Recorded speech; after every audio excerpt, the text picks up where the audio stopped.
ঝামেলাবিহীন দুধ চিতই পিঠার recipe share করছি আপনাদের সাথে। একেবারে অল্প সময়ের মধ্যে অল্প উপকরণে ঘরেই তৈরি করে নিতে পারেন ঝটপট। মাত্র ১৫ থেকে ২০ মিনিট হাতে থাকলেই আপনি এই পিঠা তৈরি করে সবাইকে চমকে দিতে পারেন। আসসালামু আলাইকুম, হাই এভরিওয়ান। কেমন আছেন সকলে? আল্লাহর অশেষ রহমতে আমি বেশ ভালো আছি, শুকরিয়া। দুধ চিতই পিঠা তৈরি করার জন্য প্রথমে আমি একটি গ্লাস দিয়ে ৪ গ্লাস পরিমাণ পানি নিয়ে নিচ্ছি একটি প্যানের মধ্যে। পানিটা নেওয়া হয়ে গেলে সেখানে স্বাদ অনুযায়ী খেজুরের গুড়টা আমি অ্যাড করে দিচ্ছি। খেজুরের গুড়টা অ্যাড করে দেওয়া হয়ে গেলে অপেক্ষা করব এই গুড়টা একটু গলে যাওয়া পর্যন্ত। একটা হাতা দিয়ে খুব সুন্দর করে নেড়েচেড়ে দিচ্ছি যাতে খুব দ্রুত এটা গলে যায়। পিঠার স্বাদ বাড়াতে এখানে ২টা এলাচ ব্যবহার করছি। এলাচটাতে খুব সুন্দর একটা ঘ্রাণ আনবে। যদি আপনারা না চান তাহলে অ্যাভয়েড করতে পারেন। এবার আমি অপেক্ষা করব এই গুড়টা খুব সুন্দর করে বলক আসা পর্যন্ত।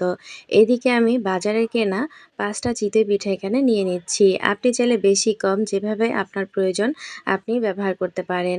চিতই পিঠাগুলো নেওয়া হয়ে গেলে ৪ টুকরো করে এভাবে আমি এগুলোকে কেটে নিচ্ছি। আমি ৪ টুকরা করে নিচ্ছি, আপনারা চাইলে ২ টুকরা করে নিতে পারেন। এগুলো কিন্তু ছোট করে কেটে নিলে খুব সুন্দর করে চামচ দিয়ে উঠানো যাবে। পিঠাটা দুধে ভেজানোর পরে খুব কিন্তু সফট হয়ে যাবে, আর চামচ দিয়ে ওঠানোর সময় কিন্তু এগুলো ভেঙে যাবে। সেই কারণেই আমি পিঠাগুলো কেটে ছোট করে নিচ্ছি। খুব সামান্য লবণ ব্যবহার করলাম যাতে মিষ্টিটা খুব ভালোভাবে বোঝা যায় সেইজন্য। এবার খুব যখন বলক চলে আসবে সেই পর্যায়ে আমি এখানে আগে থেকে কেটে রাখা পিঠাগুলো একটা একটা করে সাইড থেকে দিয়ে দিব।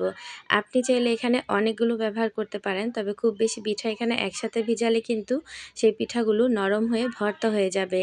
দেখতে পাচ্ছেন আমি পিঠাগুলো দেয়া হয়ে গেলে একটা হাতা দিয়ে একটু নেড়েচেড়ে দিব।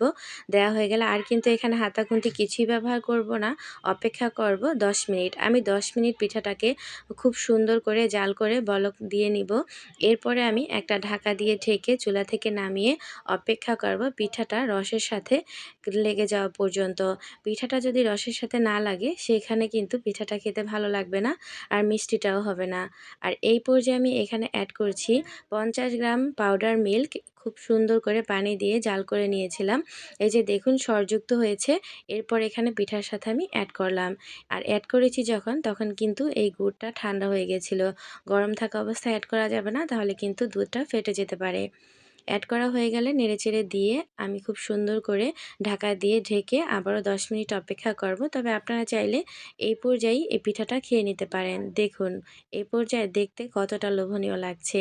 একটা ঢাকা দিয়ে ঢেকে অপেক্ষা করব ১০ মিনিটের মতো। এই পিঠাটা তৈরি করা খুবই সহজ। একবার হলো রেসিপি ট্রাই করবেন, কেমন হয়েছে অবশ্যই কমেন্টসে জানাবেন। দেখুন কতটা লোভনীয় লাগছে।